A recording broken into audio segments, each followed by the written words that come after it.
You searched how to buy shares of Marqeta Inc., so in this clip, I'll explain the basic steps. Marqeta is a payments infrastructure company that issues cards and processing services, listed on NASDAQ under the ticker MQ, and this is strictly educational and not investment advice. To buy MQ, you need a broker, and we'll use eToro as an example to show the process. After registering, you must verify your account, which typically requires an identity document, and you will also need to add funds before placing an order. Use the platform's search box and type the ticker MQ to find Marqeta Inc. Confirm the result matches the company name and NASDAQ listing to locate the correct stock.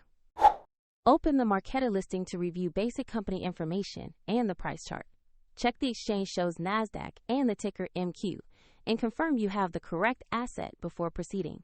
Choose Invest or Buy, enter the amount you want to allocate, review the order details, and confirm the trade. If the market is closed, your order will be queued and executed when trading resumes. And if you lack funds, the platform will prompt you to add money before final confirmation. Once executed, the position will appear in your portfolio, and if you want to follow the same walkthrough, the link to eToro is in the description below.